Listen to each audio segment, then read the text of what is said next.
আজকের মিনি ব্লগটা শুরু করছি আমাদের সুন্দরবনের দ্বিতীয় দিনের কিছু ছোট ছোট সুন্দর মুহূর্ত দিয়ে। সুন্দর ভিউ দেখে লঞ্চে খাওয়া দাওয়া করা, সুন্দরবন এক্সপ্লোর করা, সব মিলিয়ে আজকের ডেটা ছিল খুব স্পেশাল। এবার করি মিনি ব্লগ স্টার্ট। ঘুম থেকে উঠে ব্রাশ করতে করতে আমি এই ভিউটা এনজয় করছিলাম। আর আমরা যেই রিসর্টে থাকি ওখানের বাগানটা এত সুন্দর ছিল। তারপর আমরা ঝটপট করে রেডি হয়ে বেরিয়ে পড়লাম বোটের উদ্দেশ্যে। আমরা ছিলাম পাখিরালয়তে, আর তারপর আমরা পৌঁছে যাই আমাদের বোটের ওখানে। আর এই রাস্তাটা ছিল খুবই পিছলা।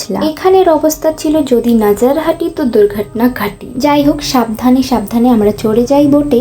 কিন্তু সকাল সকালও এখানে প্রচুর গরম ছিল। তারপর শুরু হয়ে যায় আমাদের সুন্দরবন ভ্রমণ। চারিদিকে শুধু জল আর আকাশ, এমন দৃশ্য ভাষায় বোঝানো যায় না। কিছু দূর যাওয়ার পর বোট এক জায়গায় থামলো, যেখান থেকে একজন গাইড আমাদের বোটে উঠেছিলেন।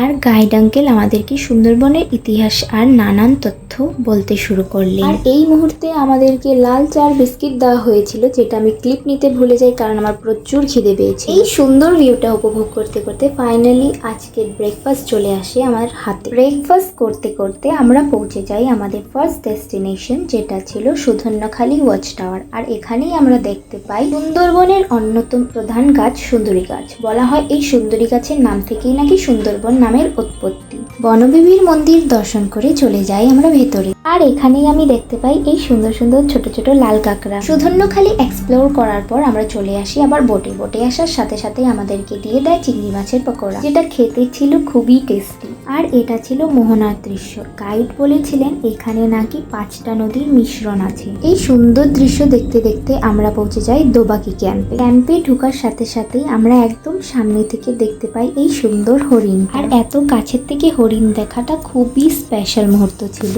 তারপর এখানে আমরা দেখতে পাই এত বড় একটা কাঁকড়া। তারপর আমরা বোটে এসে যাই। বোটে আসার সাথে সাথে আমাদেরকে লাঞ্চ দিয়ে দেয়। তারপর আমাদের হাতে আবার চলে আসি তরমুজ। আর এই সুন্দর ভিউর উপভোগ করতে করতে চলে আসি আজকের আমাদের লাস্ট ডেস্টিনেশনে, যেটা ছিল সজনেখালী ওয়াচ টাওয়ারে। ওয়াচ টাওয়ারে উঠে নিয়ে আমরা দেখতে পাই দূর থেকে একটা হরিণ। ওয়াচ টাওয়ার থেকে নেমে আমরা চলে আসি কুমির দেখতে। আর এই কুমিরটা ছিল খুবই একটা আলসি কুমির, যেটা নড়ছিলই না একদম। তারপর আমরা চলে আসি আবার বোটে। আমাদের সন্ধ্যের আগে আগে পৌঁছতে হবে রিসর্টে। রিসর্টে এসে নিয়ে সবাই আমরা ফ্রেশ হয়ে নিয়ে বেরিয়েছিলাম একটু বাইরে এই চাটার মুড়ি কিনতে, যেটা আমরা সবাই মিলে মাখা করে রুমে খাচ্ছিলাম। কিন্তু আমাদের রিসর্ট থেকে আবার মুড়ি আর কাটলেট দিয়ে যায়, যেটা আমি একদমই খেতে পারিনি কারণ আমার পেট ভরা ছিল। আমরা একটু বাইরেও বেরিয়েছিলাম আবার। আর তার মধ্যেই আমাদের ডিনারের টাইম হয়ে যায়। আজকে ডিনারে ছিল ফ্রাইড রাইস আর চিকেন। খাওয়া দাওয়া কমপ্লিট করে আমরা গার্ডেনে বসেছিলাম। আর আজকের সুন্দরবনের দ্বিতীয় দিনের মিনি ব্লগটা এখানেই শেষ হলো। দেখা হচ্ছে অনেকটা মিনি ব্লগে। Tata, by.